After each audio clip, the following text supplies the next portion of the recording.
자, 반갑습니다. 52번째 세미나.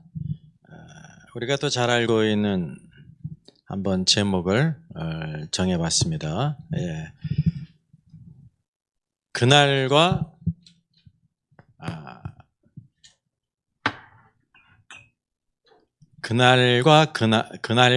그 시.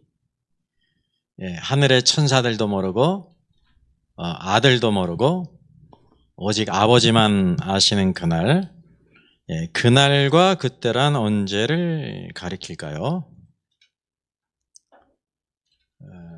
우리가 사실은 지난번에 그 초림의 과정과 재림의 과정을 이미 우리가 했기 때문에 이 말씀을 다루기는 이제 수월합니다. 그것을 여러분 잘 적용하셔야 됩니다. 흔히 이제 그날과 그때를 이제 언제를 가리키냐면 재림을 가리키는 거 아닙니까? 근데 우리의 재림에 대한 관념은 주님께서 구름을 타시고 이 땅에 오시는 것만을 이렇게 생각을 해요. 그러니까 그거를 당연히 어떻게 한다 생각하냐면 그날과 그때는 아무도 모른다라고 말하고 있단 말이죠. 그러면 성경이 알려주지 않는 것을 아는 것은요, 교만이에요. 그리고 이제 그게 교만인 걸 뿐만 아니라 교만을 뒤집어 보면 그 뭐가 될까요? 성경이 말씀하고 있지 않은데 나는 안다는 거예요. 그게 이제 교만이라 말입니다. 교만을 뒤집어 놓고 보면 그 뭐라고 써 있는지 아세요? 아니, 거짓이에요, 거짓.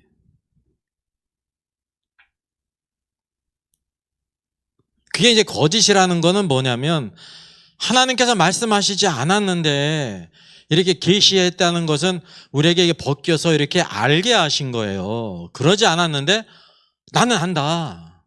그게 교만이에요, 우선 첫째는. 그리고 실제는 바로 뭐냐면 그게 거짓이란 말이죠. 우리가 하나님의 뜻은 성경을 통해서 알아요. 그러면 성령의 역사는 바로 뭐냐면 성령의 역사는 새로운 것을 우리에게 또다시 이렇게 덧붙여서 말씀하시는 것이 아니라 주께서 말씀하신 그것을 생각나게 하시고 뭐예요? 깨닫게 하시는 거예요. 성령의 역사는 조명의 역사라는 것입니다. 근데 우리 성령의 역사를 어떻게 생각하냐면 오순절 성령이 임하신 것처럼 매일매일 그냥 금요일마다 성령이 이렇게 임하셔야 되고 또 이게 사도들이 이렇게 하나님의 계시의 말씀을 받은 것처럼 우리들도 계시의 말씀을 또 받는 것이 아주 훌륭한 신앙인 것처럼 많은 사람들이 생각하고 있단 말이죠. 이게 아주 대단한 오해입니다. 이게 이제 성경에 대해서 무지하다는 것입니다. 무지예요. 무지. 그러니까 하나님을 아는 지식이 없어 망한다 그랬단 말이죠. 그래서 우리가 하나님의 말씀을 통해서 알려주시는 것을 우리가 아는 것이 그게 겸손이고 참된 믿음입니다. 그게 바르게 알아야 돼요. 그래서 교회의 지표가 바로 무엇입니까? 교회의 지표. 모이는 곳이 없으면 교회가 될 수 있을까요? 없을까요? 그건 없어도 되는 거예요. 없어도 되는 거예요. 교회의 본질. 초대교회는 그러면 교회가 없었네요. 왜? 아니, 정기적으로 모이는 곳이 없지 않습니까? 대핍박하는 가운데 은밀하게 여기저기서 모이지 않았습니까? 그러니까 눈에 보이는 교회가 있었어요? 없었어요? 없었죠. 그리고 우리가 모일 수 있는 것이 이게 귀한 것입니다. 정기적으로 모일 수 있는 장소가 있다는 것이 귀한 거예요. 그리고 이제 이 구약의 성전은 아니지만 교회가 성전, 교회당이 성전이 아닙니다. 성전은 뭡니까? 아니, 구약의 성전은 딱 하나밖에 없습니다. 예루살렘 성전. 그런데 이제 북이스라엘은 뭐를 만들었어요? 예루살렘 성전에 가서 예배하다가 이제 사람들의 마음이 남유다 왕국으로 흘러갈까 봐 뭐를 만들었습니까? 베델과 단에 금송아지를 만들었어요. 베델은 남쪽에 있고 단은 북쪽에 있는 거예요. 갈 필요가 없다가. 우리를 애굽에서 인도해낸 하나님이 바로 여기 여기 있다. 그것도 뭐예요?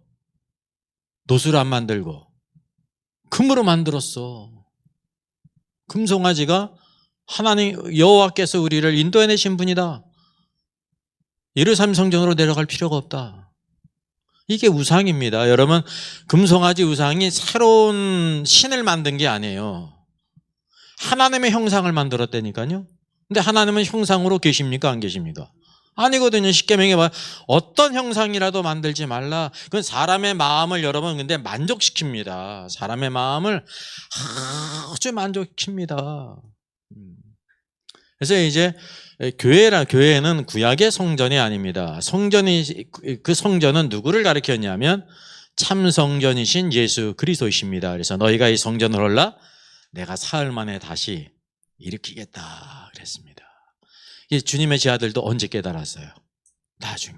주님이 십자가에 죽으시고 예수님의 성전된 예수님의 육체를 가리킨 것이었구나 라는 것을 깨닫게 됩니다. 그래서 성전이신 예수 그리스도로 말미암아 구속함을 받은 우리들이 오늘로 무엇이 되는 거예요? 고린도전서 3장 16절에 있는 것처럼 너희가 바로 하나님의 성전인지를 알지 못하느냐. 여러분, 하나님이 어디에 계시냐면 사람이 지은 이런 건물에 계시는 것이 아니라 예수 그리스도로 말미암아 구속함을 받은 성도들 안에 계셔요.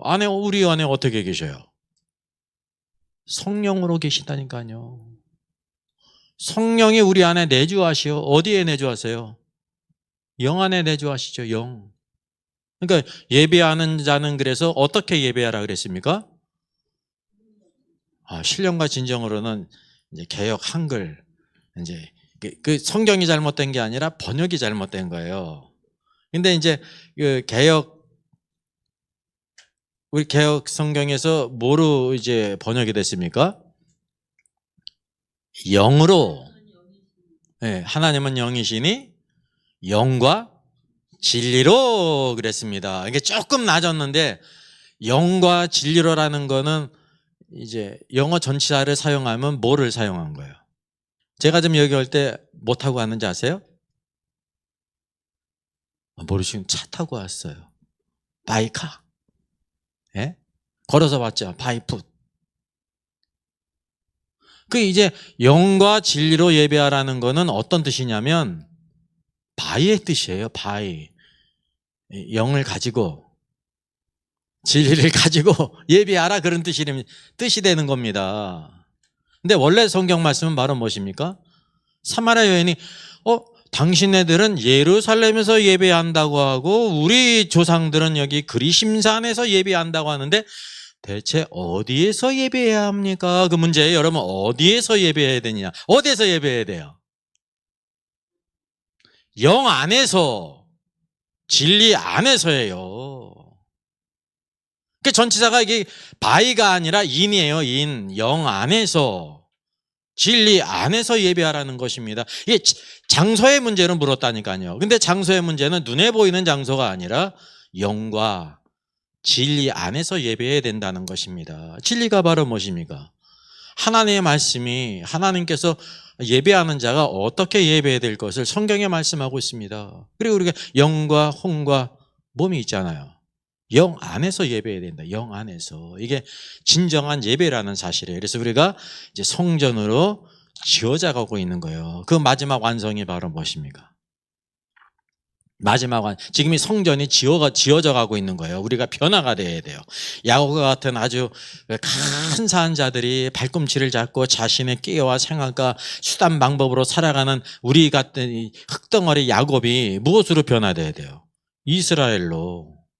그러니까 마치 무엇이? 흙덩어리가 돌이 돼야 되고요. 새 예루살렘 성에는 돌이 없죠. 다 뭐예요? 보석이에요. 보석. 보석이 말하면 원래 보석이 아닌데 보석으로 변화된 거란 말입니다. 그러니까 성령의 역사로 말미암아 변화가 되라. 새 예루살렘 성을 뭐라고 말합니까? 네? 어린 양의 아내를 보이리라. 우리가 그래서 변화가 돼야 된다는 사실이에요. 그래서 이 변화 안에 어떤 개념이 있냐면 변화되지 않으면 구원받지 못하느냐? 아닙니다. 구원은 이미 받았고 오늘도 그분의 형상을 닮아가고 우리가 변화가 되는 건 무엇과 관계이냐면 믿음의 성숙과 함께 천국, 왕국과 관계가 있는 것입니다. 왕국. 그래서 하나님을 이렇게 나타낼 수 있는 사람, 우리 말과 행동과 모든 것 가운데 의를 나타내는 사람. 이게 왕국의 기초는 뭡니까? 의예요. 의. 구원은 뭡니까? 우리에게 의가 전혀 없었는데 너는 이제 의롭다라고 칭하시죠. 이게 칭의예요. 그래서 이제 우리가 서로를 볼 때 구원받은 사람 이제 막 구원받았어요? 의가 있을까요? 없을까요? 안 보여. 없는 게 아니라 안 보이니까 없는 거예요. 왜? 말하는 것도 의롭지 않고 행하는 것도 의롭지 않고 하는 게 다 실수투성이거든요. 죄가 허물과 죄가 있거든요. 십자가 앞에 강도가 사람들이 생각할 때 예수님 믿었잖아요. 의가 있어요? 없어요? 없죠. 왜 없어요? 없으니까. 의가 없으니까 안 보이죠. 근데 뭐는 못 보냐면 의롭다 하셨다는 것을 모른단 말입니다. 그건 누구만이 봐요? 하나님만이 보세요. 그리고 우리가 어떤 눈으로 볼 때 보냐면 나는 의롭게 된 백성이야. 칭의를 받았어. 예수 그리스도로 말미암아. 믿음으로 볼 때 우리가 나 자신을 성경에서 의인이라고 말하는 것입니다. 성경에서 롯을 뭐라고 부릅니까? 의로운 롯도 그랬잖아요. 그 의롭다는 것이 뭡니까? 하나님을 섬기는 왕국 안에서 하나님을 섬긴 의를 말하는 게 아니에요. 왜냐하면 롯은 자기의 보물을 하늘에 쌓아둔 적이 있습니까? 없습니까? 없잖아요. 어디에 쌓아놨어요? 자신의 창고 안에 소돔과 고모라 성에서 다 쌓지 않았습니까? 하나님께서 불과 유황불로 멸망하실 때 다 어떻게 했어요? 다 없어졌어요. 근데 뭐라고 말해요? 의로운 롯이라고 말한다니까요. 그럼 뭐를 가리키는 걸까요? 구원받은 백성, 칭의를 받은 것을 가리키는 거예요. 그가. 예. 그래서 그의 구원은 누구와 하나님의 은혜와 긍휼이고 누가 그를 위해서 기도했습니까? 아브라함이. 사실 아브라함의 기도는요, 그 소돔성을 위해서 기도한 것 같은데 아니에요. 누구를 위해서 기도한 거예요? 롯을 위해 기도한 거라니까요. 롯을. 그래서 하나님께서 두 천사를 보내서 그의 가족을 끌어내지 않습니까? 손을 잡아 이끌어내야 되니까요. 그래서 오늘도 우리가 무엇을 기억해야 되냐면 하나님의 뜻을 그 온전히 알고 이 구원받은 것이 얼마나 놀라운 것을 알게 될 때 우리 안에 계신 성령께서 우리 영이 내가 주의 뜻대로 살아야 되겠다. 주를 위해서 살아야 되겠다.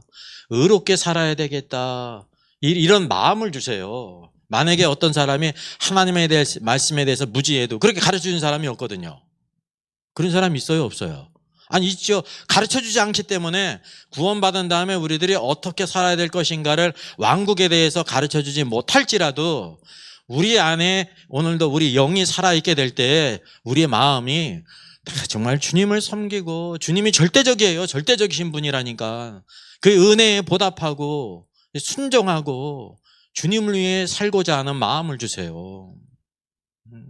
그래서 우리 안에 증거가 영이 있고 바깥의 증거가 또 뭐가 있어요? 성경이라니까요. 그래서 이게 다 뭐냐면 두 증인이에요. 성경은 객관적인 증거고 영은 바로 뭡니까? 주관적인 거예요. 그래서 흔히 말할 때 우리가 이제 주관적인 것을 잘 분별하지 못할 때가 있습니다. 이제 내일 우리가 세례식이 있고 이제 성찬식도 있고 그러는데 이제 세례자 교육을 어제 했거든요. 우리 고2 학생하고 이제 대학생 세례자 교육을 했는데 그 교육을 다 끝나고 이제 사모가 차를 가지고 와가지고 제가 뭐 구태여 갈 필요가 없어가지고 저는 이제 주일 준비하러 들어가고 이렇게 픽업을 또 이제 집에까지 이렇게 해줬습니다. 근데 갔다 오더니 사모가 딱 하는 얘기가 우리 고등학교 2학년 키도 훤칠하고 잘생긴 애가 있는데 목사님 잘생기셨어요 그러더라고요. 그래서 제 사모가 어디가 잘생겼냐? 아니에요. 잘생겼어요. 제가 늘 생각했는데요. 우리 목사님은 잘생겼어요 그러더라고요. 생전 내 처음 이런 간증 들어봤어요. 근데 이게 뭐냐면 이제 제가 볼 때 주관적이에요. 제가 생각할 때. 제가 채훈이 생각을 어떤 본인 생각 아닙니까? 본인 생각이니까 자기의 관점인데 제가 볼 때 주관적인 게 들어가요. 제가 이제 저 자신을 이제 주제 파악을 이렇게 한다고 하면 제가 뭐 못생겼습니까? 제가 못생겼어요? 뭐 잘생겼어요 또. 그 잘생겼다는 말은 주관적이라니까. 그러니까 틀린 말이 아니에요. 잘생겼다고 하는 말이. 근데 이제 제가 이제 객관적으로 보게 될 때 못생기지도 않았고 잘생기지도 않았고 난 그게 감사해. 이게 어렸을 때 제가 외모에 대해서 자신이 있었을까요? 없었을까요? 없진 않았어요. 그냥. 그렇다고 그래가지고 내가 잘생겼다 그렇게 생각한 적도 없어. 그거를 사실 초월했다니까요. 그냥 내가 뭐 저기 뭐야 이렇게 언챙이도 아니고 키도 크지도 않지만 제가 운동도 할 줄 알고 반대편까지는 다 했거든요. 건강하고 못 걸릴 게 뭐가 있어. 그런 생각을 안 가졌다니까. 교만할 것도 없었고 그렇다고 그래고 찌그러들지도 않았다니까. 근데 이제 이게 처음으로 이제 간증을 제 집사람도 모른 간증을 참 아니에요. 아니에요. 우리 목사님 잘생겼어요. 이게 이제 뭐냐면 이게 주관적이라는 겁니다. 사도 바울이 못생겼습니까? 잘생겼습니까? 우리 못 봤잖아요. 근데 이게 쭉 사료들을 보면 사도 바울이 키도 작고 머리도 벗겨지고 말도 잘 못하고 또 육신에 뭐도 있었어요. 질병도 있었잖아요. 눈도 나빴을 뿐만 아니라 중풍도 있지 않습니까? 외모가 사람을 쫙 끌만한 것이 있었습니까? 없었습니까? 없었죠. 또 말씀을 전하는 사람이기 때문에 웅변적이면 금상첨화 아닙니까? 말을 잘했어요? 못했어요? 말을 못했어요. 웅변적인 것은 베드로가 잘했다니까요. 근데 그 안에 뭐가 있냐면 하나님의 비밀을 온전히 가진 사람, 하나님의 비밀. 그래서 성령께서 누구를 통해서 성경의 모든 보화들을 기록하게 하셨습니까? 사도 바울이에요. 몇 권을 기록하게 하셨어? 13권. 얼마나 놀랍습니까?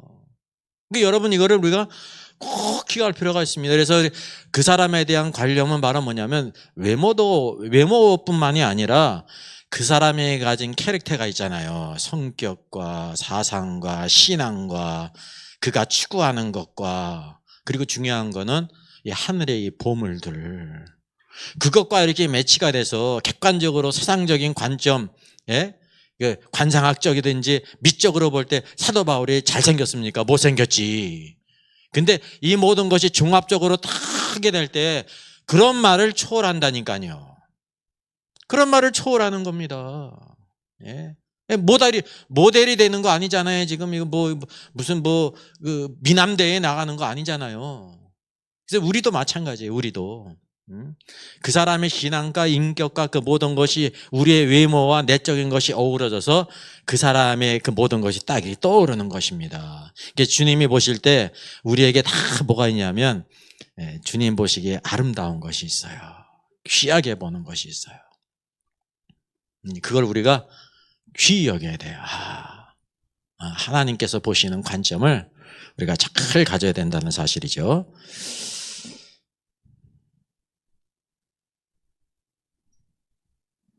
보릿고개 같아요.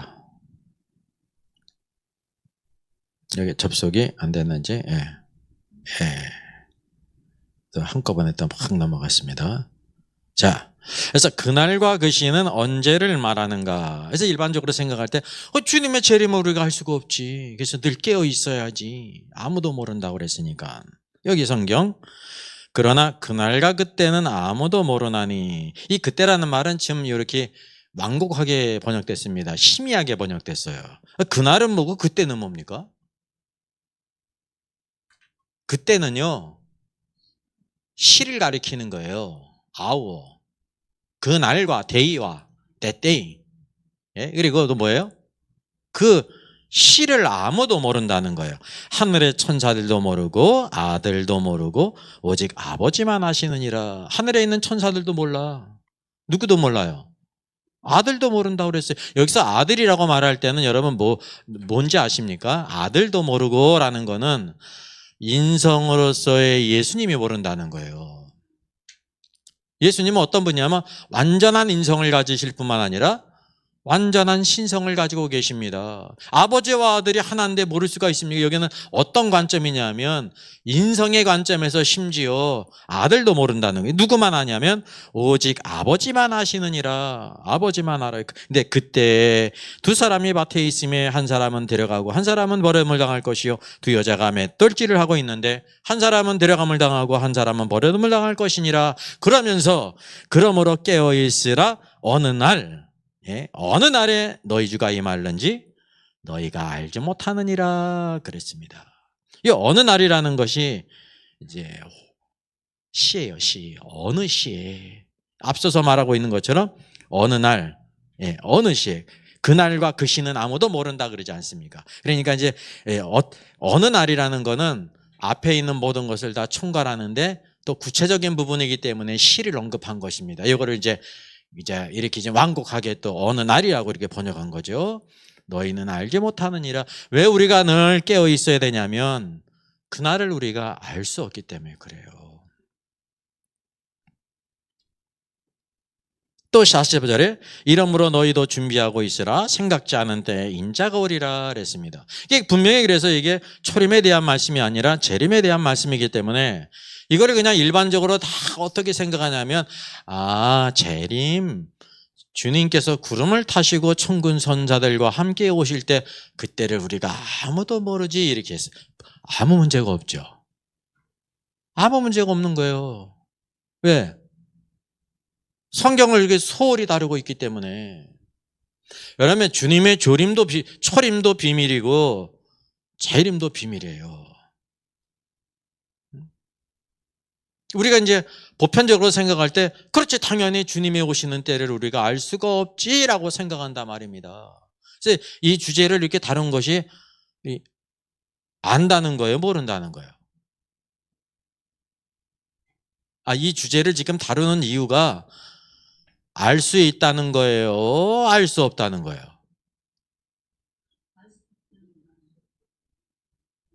우리도 할 수 있죠. 아니, 지금 이 뉘앙스가 감을 좀 잡아보셔요. 이렇게 이제 감을 잡아보셔요. 감을 알 수 있다는 거라니까요. 잘못 온 것 같죠? 이거 큰일 났네. 아버지만 아신다는데 저 뭐야 이거, 송명도 목사님은 안 되는 거잖아. 이거 잘못 왔네. 이게 걱정이 돼야 당연하죠. 제가 말씀드렸잖아요. 모른다는 거를 안다는 게 심각히 문제가 있는 거예요, 여러분.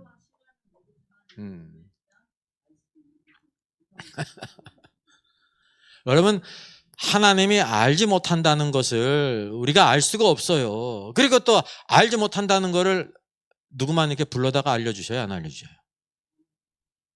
안 알려주셔요. 근데 우리는 어디에 약하냐면 그 말은 맞지만은 특별히 나한테는 알려줬어. 그러면 사람들이 또 다 넘어가요. 그래서 수많은 이상한 사람들을 따라가는 것이 그런 이유예요. 그때까지는 아무도 몰랐는데 이제는 내가 나타났기 때문에 하나님의 마음에 합한 자가 있기 때문에 나한테는 알려줬다고. 다 넘어가는 거예요. 그러니까 하나님 말씀에 대한 확신이 있어요, 없어요? 없어요. 이게 마치 보이스피싱이 여전히 기승을 부리는 것처럼 영적인 보이스피싱이 아주 난무하다니까요. 난무해. 오늘도 잠깐 식사다 들으니까 대학교 교수인데 보이스피싱에 뭐 당해가지고 몇 억을 털렸어요. 15.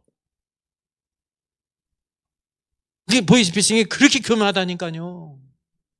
네? 한번 깜빡 잘못하면 영적으로도 그런 일이 많이 있다는 사실, 영적으로. 근데 이런 오해들을 우리들이 양쪽 극단으로 이제 다 위험성을 말했는데 대체 어떤 것이라고 하면 성경에 대한 이해가 온전하지 못하기 때문에 그런 것입니다. 제가 서두에 말씀드린 것처럼 주님이 최초 이 땅에 오실 때 성육신 초림은 단번에 이루어진 것 같지만 하나님의 계획 가운데 일정한 큰 과정이 있었어요. 이 과정이 있었어요. 적어도 시간적으로는 얼마나 걸렸습니까? 아니, 여자의 후손으로 오실 것을 말씀하신 이후에 몇 년이 걸렸어요. 아니, 여호와께서 아담과 여자에게 원시복음 첫 번째 복음, 여자의 씨로 말미암아 자손으로 말미암아 뱀의 머리를 상하게 할 자가 오게 하시리라는 것이 이게 언제였어요? 그게 줄 잡아서 4,000년 전이었다니까요. 그 4,000년 후에 예수님께서 오셨다니까요. 이 4,000년이라는 기간이 여러분 주님이 오시기 위한 과정이었다는 사실입니다. 과정이었어요. 그걸 우리가 이때까지 알았어요? 몰랐어요? 몰랐지. 왜 이렇게 시간이 많이 걸릴까? 무작정 시간이 흘러가다가 어느 날 예수님이 오신 것 같잖아요.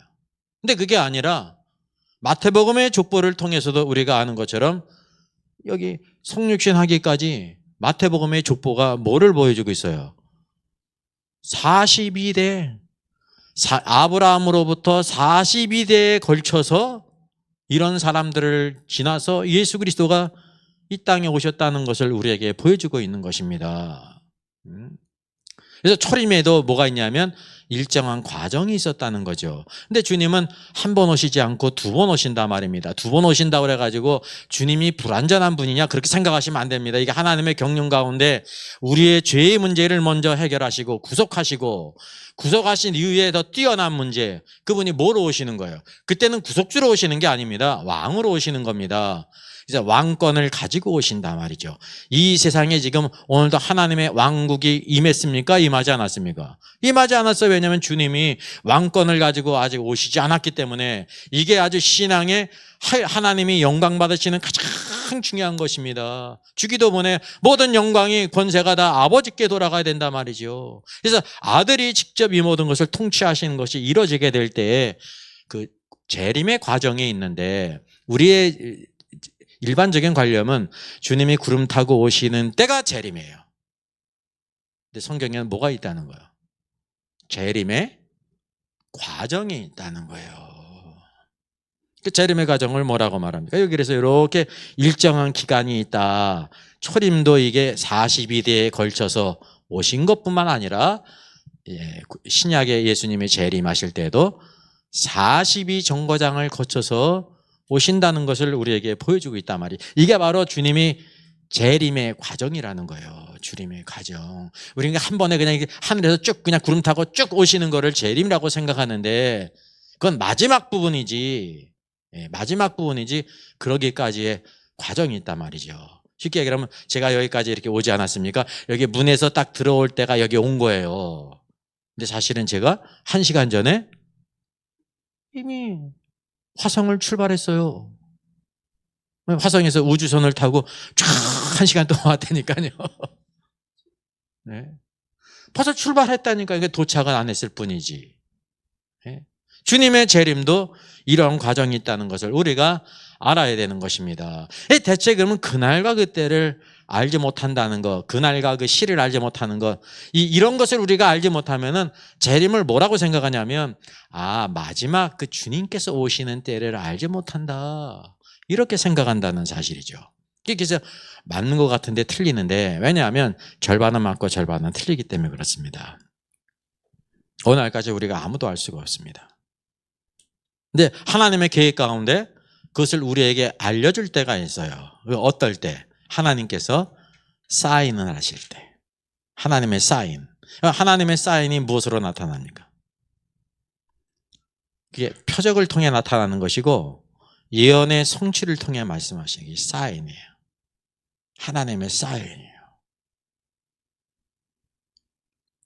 그래서 여기 이제 초림이 있고 재림이 있는데 그날과 그 시는 아무도 모른다는 것은 재림이 하나의 시점에만 있는 것이 아니라 우리가 대부분 오늘날까지 일정한 과정이 있다는 것을 간과하고 알지 못했기 때문에 벌어지는 일들이에요. 그래서 주님이 지상에 재림하시는 때를 알 수 없다라고 이렇게 생각하고 있습니다. 이제 그 말이 어느 정도 맞는 이유가, 그럼 제가 지금 주님이 재림하시는 때를 지금 알고 있어요? 모르고 있어요? 이 지구상에서 이거를 아는 사람이 있어요? 없어요? 없기 때문에 이게 또 맞다고 생각할 수가 있단 말이죠. 없기 때문에. 여러분, 지금 없다고 그래가지고 영원히 있지를 않아요. 말씀드린 것처럼 하나님께서 사인을 내리실 때가 있어요. 그게 표적이거든요. 표적은 뭐예요? 알리시는 거예요. 알리시는 거예요. 알리실 때.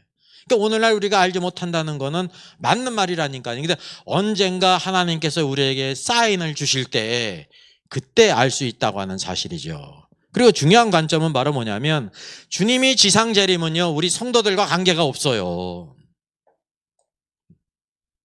굉장히 뜬금없는 말이죠. 그럼 우리가 주님이 지상 재림할 때 하나님의 계획이 우리 성도들이 지금 이 땅에 있습니까? 없습니까? 대부분의 사람들은 이 땅에 있다고 생각을 해요. 대부분 있다고 생각하거든요. 아주 겸손하죠. 땅에 있다는 걸 겸손하다고 말할 수 있지 않습니까? 네? 하나님의 계획은 우리가 이 땅에 있는 것이 아닙니다. 이제 추수감사절이 다가오는데, 여러분, 하나님의 계획이 오늘도 우리가 이 땅에서 밀로 뿌려져서 하나님의 밀이신 그리스도로 말미암아 그 생명을 얻어서 우리가 밀이 되지 않았습니까? 밀이 어떻게 돼야 됩니까? 익어야 되잖아. 익으면 이제 익는데 어떤 것이 있어요? 아니, 처음 익은 열매가 있어요. 첫 열매가. 첫 열매는 다 어디에 갖다 드려요? 하나님의 성전에 드리지. 첫 열매는 하나님께. 모든 첫 열매들을 하나님께 드리지 않습니까? 하나님의 성전에. 우리 믿는 성도들 가운데 뭐가 있냐면 처음 익은 열매가 있어요. 그건 다 어디에 들어가는 거예요? 하나님의 성전에 들어가지 않습니까? 하나님의 성전은 어디냐면 셋째 하늘을 가리키는 것입니다. 그게 휴거예요. 휴거. 근데 여기 이 땅에 남아있는 대다수의 곡식들은 휴거가 됩니까? 안 됩니까? 그러니까 추수가 돼요? 안 돼요? 안 되죠. 왜 안 됐어요?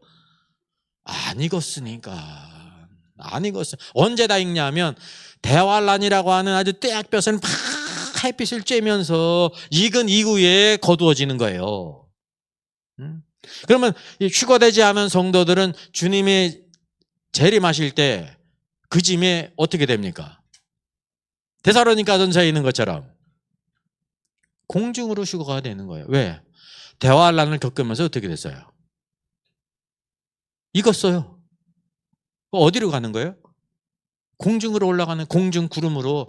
공중 구름으로 올라가는 거는 대다수의 모든 성도들에게 있는 것입니다. 그것도 상이면 상이, 믿는 자로서의 상인데 하나님의 계획 가운데 우리는 어디로 올라가는 거냐면 시온산, 어린 양과 함께 하늘의 시온산으로 올라가는 거라니까요. 예수님께서 십자가에 죽으신 후에 부활하시고, 부활하신 후에 이제 막달라 마리아에게 나타나셨죠. 그 아주 특별한 말씀하셨는데 뭐라 그랬어요? 나를 만지지 말라. 나를 만지지 말라. 왜? 내가 아직 아버지께로 올라가지 않았다. 많은 사람들은 성경을 읽으면 그러면 예수님께서 나중에 승천하실 때를 가르치나 보다 그러지 않습니까? 그거 언제 후예요? 40일 후죠. 나를 만지지 말라를 그때 분명히 승천하셨으니까 그때라고 가르칩니다. 아닙니다. 예? 만약에 그 말이 사실이라고 하면 어떤 모순이 생기는 거예요? 성경에 보면 부활하신 예수님을 만진 사람이 누가 있습니까? 주방에서 제일 얻어맞는 사람이 있잖아요. 누가 얻어맞아요? 도마. 왜? 의심 많아가지고. 도마는 주님의 못자국, 창자국을 다 만졌다니까요. 너는 이걸 보지 않고 믿는 자가 복이 있다라고 주님이 말씀하시지 않습니까? 요거는 우리에게 은밀하게 뭘 가르치냐면 주님이 부활의 첫 열매로서 하나님 아버지께로 올라가셔야 되는데 마리아가 예수님으로 인해서 울고 있기 때문에 가시다가 그에게 오신 거예요. 나타나신 거라고. 그러나 뭐는 허용하지 않았어요. 만지는 거. 왜냐하면 첫 열매는 반드시 아버지의 기쁨과 즐거움이 되기 위해서 어느 누구도 타치하면 안 되는 겁니다. 네. 우리 애들도 그러더라고요. 이렇게 식사할 때 애들이 배고프고 또 맛있는 거 있으면 막 이렇게 가잖아요. 그래 어떤 애는 아니야 목사님 먼저 드셔야 돼. 이제 그냥 이렇게 관행적으로 저 먼저 오면서 우리 어른들이 먼저 이렇게 하고 그 다음에 아이들이 와요. 그것도 좋은 거예요. 첫 열매는 반드시 아버지의 기쁨이 되어야 된다는 사실이죠. 아버지의 기쁨이. 그래서 대환란 전에 휴거되는 것과 대환란이 끝나고 대다수 성도들이 공중으로 휴거되는 거는 질적인 차이가, 시간적인 차이가 있고 여러분 질적인 차이가 있다는 걸 알아야 됩니다. 그러니까 이런 것을 구별하지 못하기 때문에 마지막 때까지 모든 성도들이 이제 대환란을 통과한다고 이렇게 생각하는 사람들이 많이 있습니다. 그게 이제 무천년설이죠. 대환란도 없고, 그죠? 대환란이 없어요, 우선. 그리고 이제 도매금으로 이와 같이 다 올라간다. 공중으로 올라가는 것이 최고의 축복이다라고 생각하는데 그렇지가 않다고 하는 사실이죠. 그래서 그날과 그때는 지상재림에 대한 것이 아니라는 것입니다. 지상재림은 주님께서 그 왕권을 나타내시는 것은 세상에 대해서는 심판으로 나타나는 것입니다. 심판. 세상 사람을 심판하기 전에 누구를 먼저 심판하세요? 교회를 심판하세요. 교회를 먼저 심판하세요. 그 심판은 바로 뭐냐면 우리가 예수 그리스도를 믿어서 구원받았는데 어떻게 살았는지에 따라서 휴거는 첫 번째 이게 하나의 심판의 결과예요. 상을 받는 결과고. 그리고 나중에 다 뭐가 있어요? 그래서 그리스도의 심판석에서 마지막 모든 성도들이 다 이제 공중에 올라갔기 때문에 거기에 주님께 그리스도의 심판석에서 어떻게 살았는지 선악간에 모든 것을 다 회개할 때가 있다고 하는 사실이죠. 그래서 하나님은 공의로운 분이기 때문에 먼저 교회를 이렇게 심판하시고 그 다음에 세상 사람 불신자들을 심판하시는 것을 우리가 알 수가 있습니다. 그래서 여기 이제 주님이 지상 재림의 때를 가리킨다라는 것은 이제 얼뜻 보면 맞는 것 같지만 전혀 틀리다고 하는 것을 우리가 알게 되는 것입니다.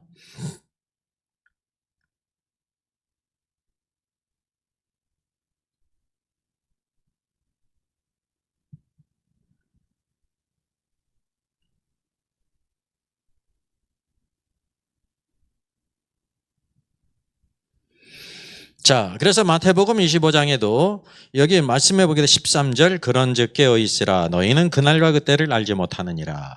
아까 말씀과 동일하죠. 그러니까 뭐를 알 수 있냐면 그날과 그 시를 알지 못한다는 것은 열처녀 비유의 말씀과 아까 말씀이 어디에 대한 말씀이에요? 두 사람이 밭에 있으며 두 여자가 맷돌을 갈고 있다가 하나는 데려감을 당하고 하나는 버려둠을 당할 것이라고 하는, 그러므로 너희들이 깨어있으라 그런 거 아닙니까? 이 두 가지 시점이 어떻다는 것을 말해요? 같은 시점일 뿐만 아니라 중요한 거는 같은 대상이라는 거예요. 그러니까 많은 사람들이 열처녀 비유를 뭐라고 생각하냐면 슬기로운 처녀는 교회고 미련한 처녀는 불신자라고 생각한단 말입니다. 그러니까 이런 구도로 보면 이게 이제 어느 때로 가버리는 거예요. 지혜로운 처녀는 신자고 미련한 처녀는 불신자라고 하면 이게 어떤 때의 일로 다 가는 겁니까? 포커스가. 주님이 지상재림하실 때 사람들의 관념 안에 신자와 불신자가 다 이 땅에 있다라는 이런 관념을 갖는 거라니까요. 이게 큰 오류라는 거죠. 기본적으로. 여러분 첫 번째 성경을 볼 때 이게 누구냐가 중요한 거예요. 이게 슬기로운 처녀가 누구냐, 미련한 처녀가 누구냐, 신랑이 누구냐, 이게 중요한 거예요. 그 둘째가 뭔지 아세요? 둘째, 이게 어느 때에 있는 일이냐? 어느 때에. 이게 장차 미래잖아요. 예? 교회에 대한 거는 다 무엇을 가리키냐면 휴거의 때를 가리킨다고 하는 사실이죠. 근데 이 말씀을 보면서 많은 사람들이 잘못된 관념을 가지고 이것을 지상재림하시는 때 신자도 있고 불신자도 있는데 신자들은 이제 신랑을 맞이하고 불신자는 신랑을 맞이하지 못한다 그러니까 얼충 이 구도가 맞지 않습니까? 여기는 되고 안 되고니까. 그러니까 마음이 편해요, 안 편해요? 많이 편한 거예요. 우린 신자니까. 우린 신자니까 다 슬기로운 처녀구나. 불신자는 그냥 아무리 해도 다 미련한 처녀구나. 근데 미련한 처녀로 불리우는 불신자들이 신랑을 기다립니까? 이 신랑은 뭐냐면 재림의 주님을 기다리는 건데 재림의 주님을 기다리는커녕 십자가 죽으신 예수님도 믿지 않거든요. 이게 맞지 않지 않습니까? 여러분, 천국에 대한 비유는 누구에 대한 것이냐면 교회에 대한 것입니다. 구원받은 교회 가운데 슬기로운 자가 있고 미련한 자가 있다는 거예요. 우리가 알다시피 열 처녀는 다 졸며 잤죠. 우리를 이제 충격으로 빠지게 하는 게 우리의 이제 일반적인 관념은 하늘을 멍하니 쳐다보면서 슬기로운 처녀는 졸지도 않고 자지도 않았는데 미련한 처녀는 졸며 잤다고 이렇게 생각을 하는 거예요. 성경을 읽어도 그렇게 읽어요. 안 그렇습니까? 성경을 읽어도 그렇게 읽는 거예요. 예? 신랑이 더디움으로 다 졸며 잤다 그랬는데 다 졸며 잤다 그러니까 이게 이제 정신을 차려보면 슬기로운 처녀나 미련한 처녀나 다 졸며 잤다는 건데 어떻게 하냐면 다 졸며 잘세 미련한 처녀는 다 졸며 잘세 이렇게 읽는 거예요. 그러니까 아무 문제가 없죠. 그렇게 다 오해를 하면서 읽으니까. 그러니까 성경은 분명히 다 졸았다는 것입니다. 다가 누구예요? 슬기로운 처녀나 미련한 처녀나 다 졸며 잤다는 것입니다. 이게 비유지 않습니까? 이게 비유니까 졸며 잤다는 것이 다 뭡니까? 비유예요, 비유. 네? 성경에서 잤다는 것이 대표적으로 다 뭐를 가리켜요? 나사로가 죽었을 때 예수님께서 뭐라고 그랬어요? 나 잔다, 잠들었다 그랬지 않습니까? 그 제 아들은 잠들었으면 일으킬 수 있겠습니다 이렇게 생각했다니까요. 성경은 뭐라고 말해요? 죽은 것을 잤다고 말씀하시는 거예요. 그래서 여기 잤다는 것은 열 처녀가 다 어떻게 됐다는 거예요? 죽었다라는 것입니다. 죽기 전에 어떤 일이 있어요? 자기 전에 좋은 것처럼 모든 사람들이 다 어떠냐면 병약해져 가지고 다 쇠약해져서 그러다가 세상을 떠나는 것입니다. 이 열 처녀가 졸며 잔 이유가 뭐예요? 이게 비유인데 비유지만은 이게 신앙적으로 나태하다 그런 뜻이 아니에요. 졸며 잤다는 말이 그런 비유가 아니라니까요. 공통분기시지. 다 졸며 잔 이유가 뭘까요? 아니요. 신랑이 더디왔기 때문에. 이거 다른 말로 뭐냐면 신랑을 기다리다가 결국은 다 졸며 잤다는 것입니다. 예?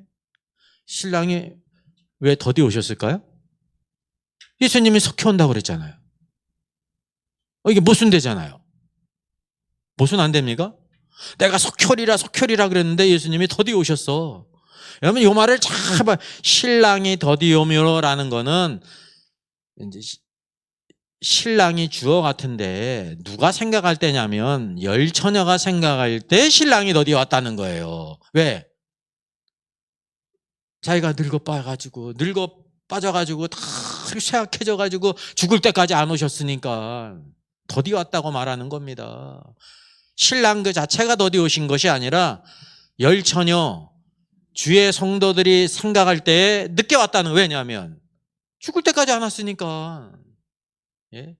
예수님은 석회 오십니다. 그래서 여기 열 처녀는 다 누구를 가리키냐면 예수 그리스도를 믿어 구원받은 백성들 가운데 주님 신랑이신 주님을 기다리다가 죽은 성도들. 여러분 전 시대에 걸쳐 구원받은 성도들 가운데 이제 주님이 오실 때 주님을 기다리다가 죽은 성도가 많을까요? 살아있는 성도가 많을까요? 죽은 성도가 많죠. 그래서 주권적으로 이래서 주님께서는 이 열처녀는 다 졸며 잔 거예요. 졸며 잔 것이 비유지만은 우리가 생각하는 그런 나태하다는 그런 뜻의 비유가 아닙니다. 예, 다 100년을 살아도 예수님이 아직 안 오셨기 때문에 졸며 다 자지 않았습니까? 그 따라서 이제 누가 남는 거예요? 이들에게도 주님께서 동일하게 말씀하신 것처럼 그런즉 깨어 있으라 그날과 그 시를 알지 못하느니라. 자연히 또 누가 남았어요? 주님의 재림을 기다릴 때, 주님이 다시 오실 때 살아있는 성도들이 있죠. 그게 바로 누구예요? 오늘 말씀에 본 것처럼 밭에서 일하는 성도, 맷돌질하는 성도 두 사람인데 이게 네 사람이 아닙니다. 남녀가 있잖아요. 밭에서 일하는 사람은 남자고 맷돌질하는 사람은 여자거든요. 이게 두 사람이에요. 이게 다 주님이 다시 오실 때 일을 하고 있다는 거예요. 여러분 일 안 하고 살 수 있어요, 없어요? 일 안 하고. 그랬으면 좋겠어. 없어요, 이 세상에서. 다 그냥 똑같이 일을 했는데 어떤 사람은 데려감을 당하고 어떤 사람은 버림을 당했는데 그 이유가 바로 뭐냐면 어떤 성도들은 깨어 있었는데 깨어 있지 못했다는 거예요. 그 모든 말씀은 열천의 비유에서도 동일하게 적용이 된다는 거죠. 그래서 이 두 말씀이 동일한 거는 똑같은 대상이기 때문에 그런 거예요. 열처녀도 불신자가 아니라 신자에 대한 것이고 밭에서 데려감을 당한 성도와 버려둠을 당한 성도가 믿는 성도인데 어떤 성도는 데려감을 당하고 휴거라 말입니다. 버려둠을 당하고 휴거를 당하지 못하는 성도가 있다라는 것을 우리에게 보여주고 있습니다. 그러니까 공통적으로 해서 전 모든 성도들은 다 뭐냐면 다 그날과 그때를 알지 못하기 때문에 늘 깨어 있어야 되는 것입니다. 늘 깨어 있어야 된다는 사실이죠. 자, 말라기 4장을 보게 되면 여호와에 대한 놀라운 예언이 있습니다. 여호와가 이르노라 보라 용광로 불같은 날이 이르리니 이게 용광로 같은 날 이게 더데이거든요. 교만한 자와 악한 자를 행한 자는 다 지푸라기가 틀 것이라 그 이르는 날에 그날에 그들을 살라는 이제 여기 있는 것처럼 번이에요. 불살라 버린다 그런 뜻입니다. 뿌리와 가지를 남기지 아니할 것이로되 내 이름을 경외하는 너에게는 공의로운 해가 떠올라서 치료하는 광선을 비추리니 너희가 나가서 외양간에서 난 송아지같이 뛰리라 그랬습니다. 사실 말라기서가 넘어가면 어느 성경에 나옵니까? 마태복음이 나오는데 그 사이에는 큰 간격이 있습니다. 큰 가격. 여기 예언도 없고 선지자도 없고. 왜냐하면 아주 깜깜한 시대인데 누가 오시기 때문에 그런 거예요. 그 이후에 예수 그리스도께서 여기 있는 것처럼 세상의 빛이신 예수 그리스도께서 오시기 때문에 그런 거예요. 여기 공의로운 해, 의로운 해예요. 의로운 해가 떠올라서 주님의 오심을 뭐로 비유하냐면 의로운 해가 떠올라서 그랬습니다. 여러분 이 말씀이 초림에 대한 말씀이 재림에 대한 말씀일까요?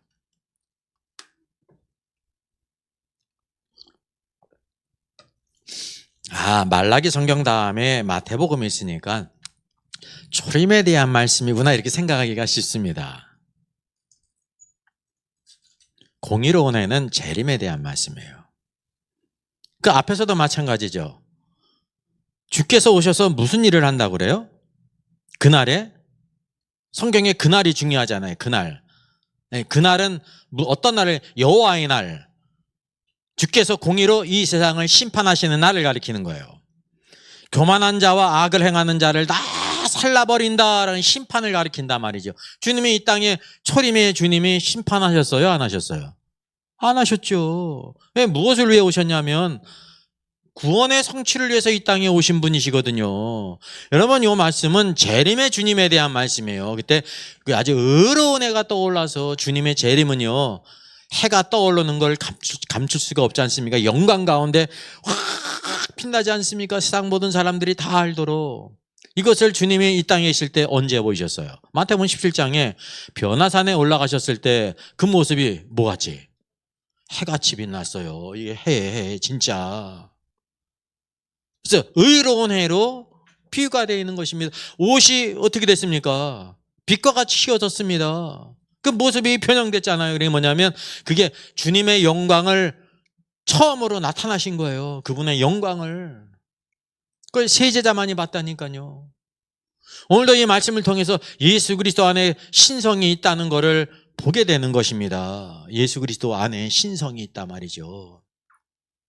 여러분, 예수님께서 재림하실 때는 공의로운 해이기 때문에 숨기지 않고 오시는 거예요. 그때는 믿는 자나 믿지 않는 자나 다 알 수가 있습니다. 숨기지를 않아요. 여러분, 초림의 주님이 의로운 해처럼 떠올랐어요? 다 알았어요? 아니잖아요. 어떻게 오셨어요?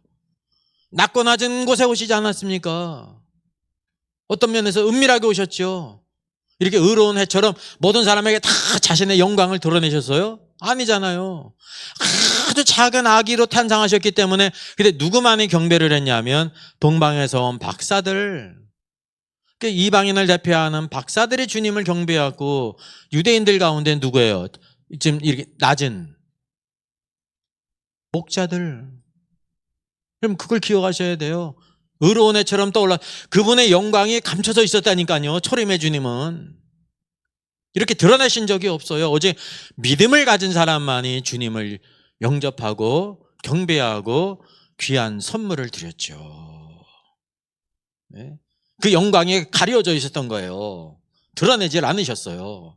근데 재림의 주님은 그때서 주님께서 만왕의 왕이시고 만주의 주이신 것을 모든 세상에 드러내신다는 거예요. 의로운 해가 떠오르는 것처럼 감추지 아니하고.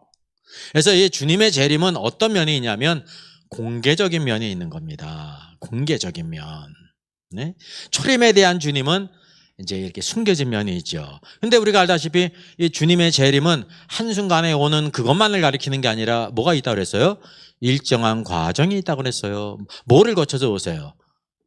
42 정거장을 거쳐서 오시는 겁니다. 주님이 오시는 과정이 쉽게 따지면 42 정거장이에요. 제가 여기에 올 때 1시간 걸리지 않으면 60분이 걸린 것처럼 마치 여기는 42 정거장입니다. 이게 시간으로 말한다고 하면 42분이에요. 근데 그게 뭐예요? 달이죠. 42달.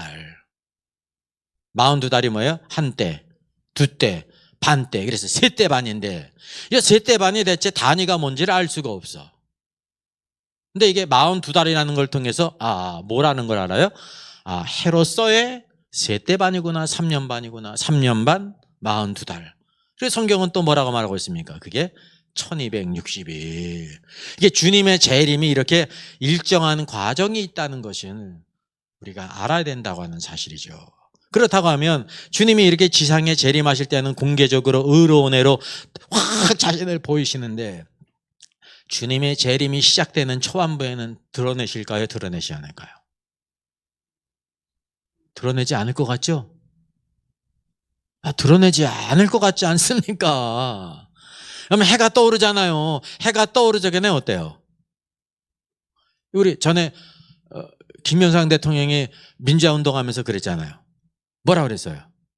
당 모가지를 비틀어도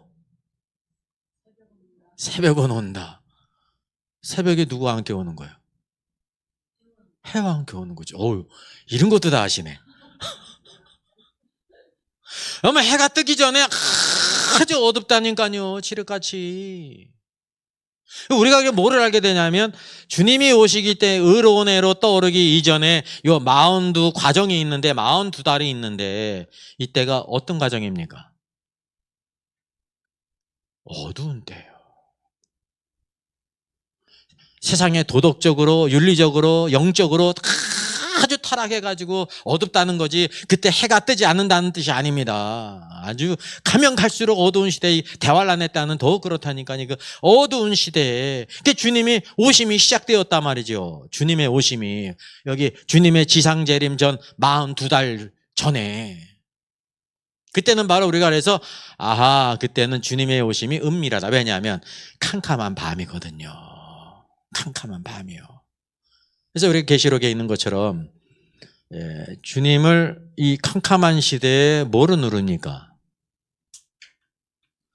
새벽별. 캄캄한 밤하늘에 반드시 뭐를 두셨어요? 새벽별을 두셨어요. 새벽별. 어두운 시대에 새벽별이 있어요. 새벽별이신 그리스도를 우리가 누릴 수 있다고 하는 사실입니다. 그래서 여기 열처녀 비유에 나올 때 그날과 그 시는 모른 아무도 모른다라고 말할 때 신랑이 올 때를 한밤중이라고 말합니다. 한밤중. 그러니까 신랑이 올 때 한밤중이니까 이게 지상 재림을 가리키는 게 아니에요. 신랑이 오실 때 한밤중은요. 신랑이 이 땅에 지상 재림하는 건 한밤중이 아니라 바로 뭐예요?